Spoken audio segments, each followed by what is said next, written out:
Hello friends, माँ Saraswati study point में आप लोग का स्वागत है। और मैं संजीव कुमार आप लोग के लिए केमिस्ट्री में परमाणु मॉडल के बारे में बताने आए हैं। जो नील्स बोर थे वो परमाणु के संबंध में एक मॉडल तैयार किए थे, है ना। परमाणु के अंदर जो नाभिक में न्यूट्रॉन और प्रोटॉन होता है और कक्षा में इलेक्ट्रॉन घूमता है, उसको सिद्ध करने के लिए उनको ये बहुत बड़ा योगदान यही मॉडल से उनको सिद्ध कर पाते हैं। तो परमाणु मॉडल में हम लोग देखेंगे कि नील्स बोर ने परमाणु मॉडल को कैसे प्रस्तुत किया, दुनिया के सामने कैसे बतलाया कि जो हमारे इलेक्ट्रॉन है जो कक्षा में घूमती है और न्यूट्रॉन प्रोटॉन नाभिक में होता है। तो चलिए हम लोग नील्स बोर के परमाणु मॉडल को देखते हैं। तो बोर का परमाणु मॉडल सिद्धांत में आपको बोर जो मॉडल है 1913 ईस्वी में नील्स बोर एवं रदरफोर्ड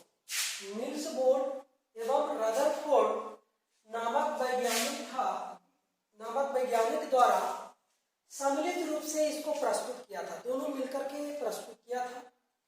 इस मॉडल में बताया कि जो परमाणु के केंद्रीय भाग में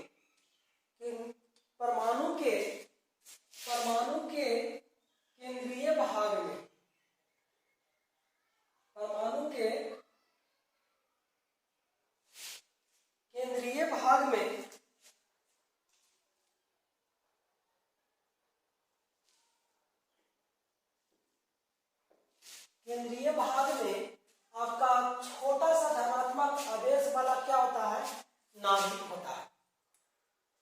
प्लस क्यों दिए? क्योंकि उसमें प्रोटॉन रहता है तो धन आयन रहता है।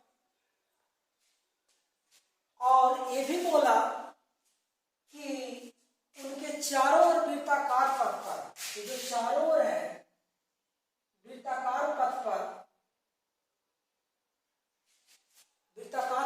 इलेक्ट्रॉन चक्कर लगाता है।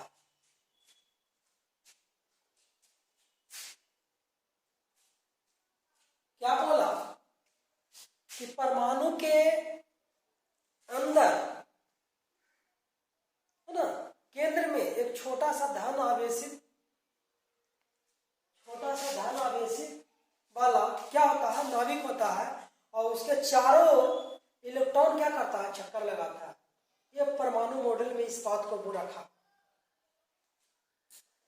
अब देखिएगा कि कक्षा के आधार पर इलेक्ट्रॉनिक विन्यास कैसे निकाला है मैं बताऊंगा। उनके अनुसार देखिए कि इलेक्ट्रॉन नाभिक के चारों ओर वृत्ताकार पथ पर घूमता है। सही बात है कि जो इलेक्ट्रॉन है नाभिक, आपका नाभिक है, इसके चारों ओर इलेक्ट्रॉन पथ पर क्या होता है, कक्षा इलेक्ट्रॉन है कि वृत्ताकार पथ पर क्या करता है, घूमता है। अब देखेंगे उन्हें हम क्या कहते हैं, कक्ष कहते हैं, ऑर्बिट कहते हैं। इसको जो ऐसे घुमा, यहाँ ऐसे करके दिखाएंगे, ऐसे घुमा, उसको हम लोग कक्ष कहते हैं, कक्षा कहते हैं, ऑर्बिट कहते हैं। और कक्ष को एन से सूचित करते हैं, एन से।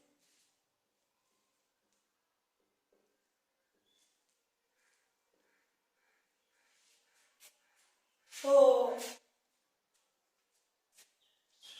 यहाँ देखिएगा कि प्रत्येक जो कक्ष है एक निश्चित ऊर्जा होता है। माने आपको यहाँ जो कक्ष है, जो भी कक्ष है एक निश्चित ऊर्जा होती है। इसमें ये भी बताया था कि इलेक्ट्रॉन होता है एक निश्चित जगह पर होता है। देखिए यहाँ पे ऐसे इलेक्ट्रॉन है, फिर यहाँ पर इलेक्ट्रॉन है, और जहाँ पर इलेक्ट्रॉन नहीं रहता है वहाँ खाली हो जाता है। तो यहाँ पे खाली बन गया, है ना।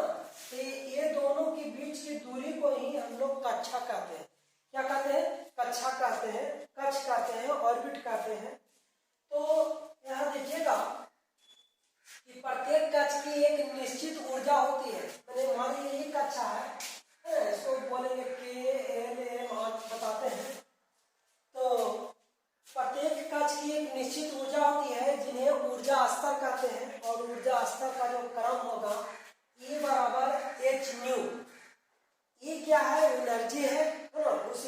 परमाणु की एनर्जी है, और एच है कि प्लांक कांस्टेंट है, और न्यू है कि आपका फ्रीक्वेंसी है, आवृत्ति है। और फ्रीक्वेंसी क्या है इसी वीडियो में मैं तुरंत बताता हूँ। तो इसमें जो ऊर्जा स्तर को हम लोग जो प्रत्येक कक्षा में ऊर्जा स्तर है, तो उस ऊर्जा स्तर को या तो 1, 2, 3, 4 ऐसे करके बता सकते हैं, या K L M N O ऐसे करके बता सकते हैं, K L M N O करके बता सकते हैं। और जो यहाँ जो उसमें इलेक्ट्रॉनों की जो संख्या होगा, इलेक्ट्रॉन का जो संख्या होगा, कौन कक्षा में कितना इलेक्ट्रॉन होगा वो किस पर निर्भर करता है, 2n² पर। अगर पहला कक्षा में हो तो k इलेक्ट्रॉन, दूसरा कक्षा में कितना, n की जगह पर कितना रखेंगे 2, तो इस तरह से हम, तो इसी तरह से पहला कक्षा में 2 इलेक्ट्रॉन है ना, पहला कक्षा में 2 इलेक्ट्रॉन, और दूसरा कक्षा में k इलेक्ट्रॉन 8, तीसरा कक्षा में 18, चौथा में 2, 8, 18, 32, 50 ऐसे करके जाएगा। तो इस तरह से ऊर्जा स्तर के बारे में हम लोग देखें। उसके बाद निश्चित ऊर्जा स्तर में घूमते हुए इलेक्ट्रॉन, मतलब कोई मान लिया जाए K में घूम रहा है इलेक्ट्रॉन, चाहे N में घूम रहा है, चाहे M में घूम रहा है, कोई निश्चित ऊर्जा वाले घूमते हुए इलेक्ट्रॉन की ऊर्जा नहीं तो क्षय होती है और नहीं तो उसमें वृद्धि होती है। मतलब कोई कक्षा में घूम रहा है ना, तो उसकी इलेक्ट्रॉन में कोई ना तो बड़ी वृद्धि होगा नहीं तो कमी होगा, ये तो सिंपल बात।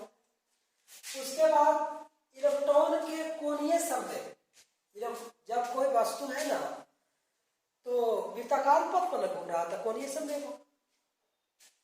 तो कोणीय संवेग यहाँ देखिएगा कि कोणीय संवेग कुछ निश्चित मान होता है प्रत्येक, जैसे कि मैंने ई कक्षा में k के लिए कोणीय संवेग कितना होगा, k के लिए आपका कोणीय संवेग p बराबर क्या लिखेगा, यहाँ फार्मूला देखिए, व्यंजक NH बटा 2 पाई, तो n की जगह पर क्या रखना, 1 ना, तो 1 रखोगे। तो हमारा जो k के लिए कोणीय संवेग हुआ h बटा 2 पाई हुआ। अब देखिएगा कि L के लिए हमारा कोणीय संवेग क्या होगा, p का मान क्या होगा, तो L की जगह पर 2h बटा 2 पाई, तो पाई से 2 से 2 क्या हो जाएगा, खत्म बनता है h बटा पाई। फिर हमारा M के लिए कोणीय संवेग, हमारा n की जगह पर कितना रखना है 3, h है जो कि प्लांक कांस्टेंट है, और 2 पाई, तो m के लिए कोणीय संवेग हो गया। तो आप लोग यहाँ इस व्यंजक से आप याद रखिएगा कि इस व्यंजक से p बराबर NH बटा 2 पाई, n क्या है इलेक्ट्रॉनों की, सॉरी n कक्षाओं की संख्या है, और h प्लांक कांस्टेंट है। तो पहला कक्षा के लिए तो दूसरा तीसरा सब कक्षा के लिए कोणीय संवेग निकाल सकते हैं।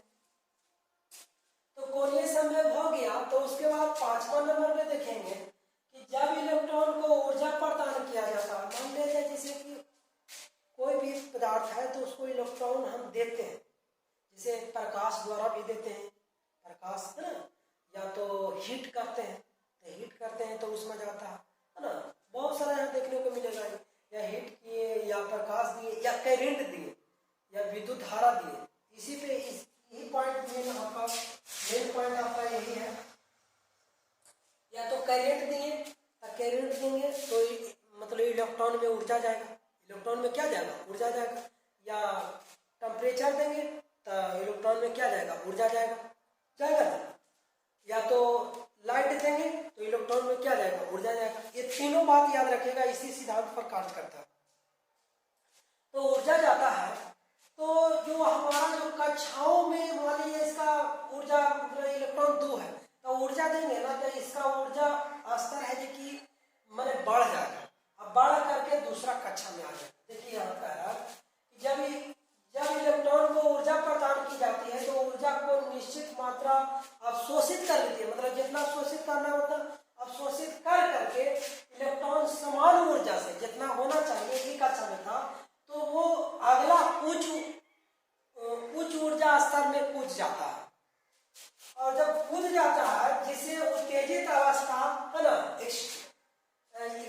एक्साइटेड स्टेट कहते हैं। जब दूसरा उच्च ऊर्जा स्तर में, मतलब ई वाला स्तर में था तो ई स्तर में चल गया, उच्च ऊर्जा स्तर में चला गया। तो इस तरह के अवस्था को हम लोग, है ना, उत्तेजित अवस्था, एक्साइटेड स्टेट कहते हैं।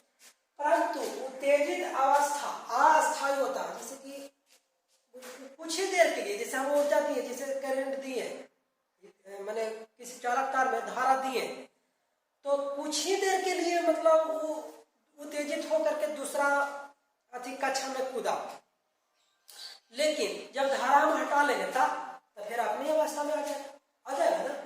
तो इस तरह से उत्तेजित होकर के जो होता है दूसरे कक्षा में कूद जाता है, तो अस्थायी होता है ना। क्या होता है, यहाँ बता रहे थे, अस्थायी होता है, ये पुनः अपनी अवस्था में कूद जाता है, फिर अपने अवस्था में आ जाएगा, तो अवस्था में आ जाता है। इस प्रक्रिया के दौरान एक आवृत्ति, मतलब फ्रीक्वेंसी प्रकाश के रूप में उत्सर्जित होती है। यहाँ पर जो एक रे के रूप में, यहाँ पर फ्रीक्वेंसी, ये जो फ्रीक्वेंसी बोला था कि मैं आगे बताऊंगा, ये फ्रीक्वेंसी प्रकाश के रूप में उत्सर्जित होती है।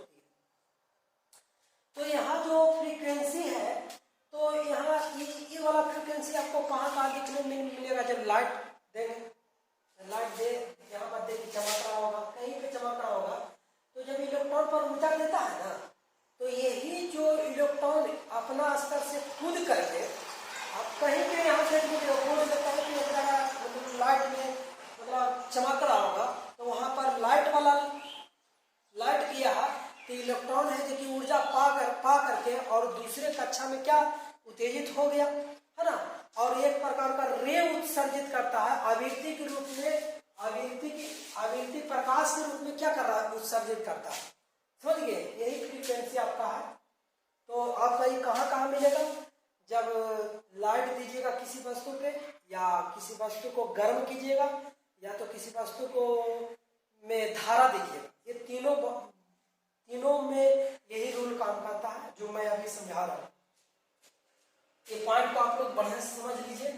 तो इस तरह से उसमें क्या होता है कि फ्रीक्वेंसी प्रकाश के रूप में उत्सर्जित होती है। तो देखिएगा कि प्रकाश किरण जैसा चमकेगा, तो यहाँ बोर्ड पर देखिए आपको कहीं पे चमक रहा होगा, है ना।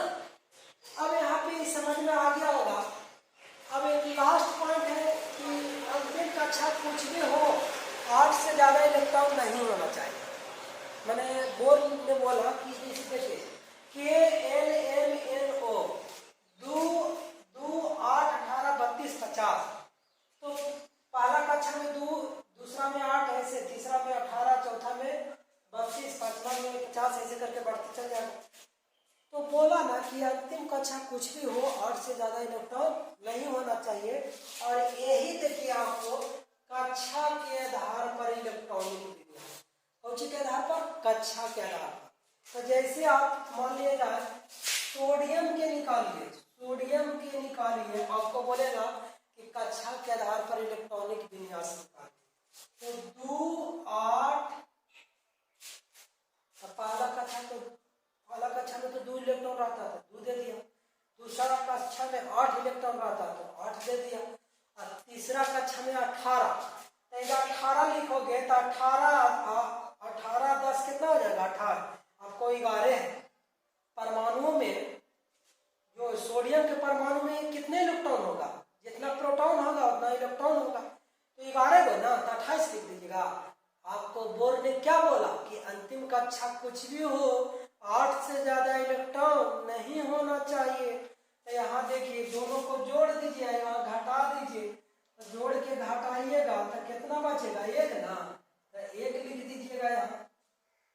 अब देखिए, अब एक बात याद रखिएगा, किसी बाहरी कक्षा में जो इलेक्ट्रॉन हुआ ना, यही आपका वैलेंसी हुआ, यही आपका क्या हुआ, वैलेंसी हुआ। तो सोडियम के वैलेंसी कितना हुआ, 1।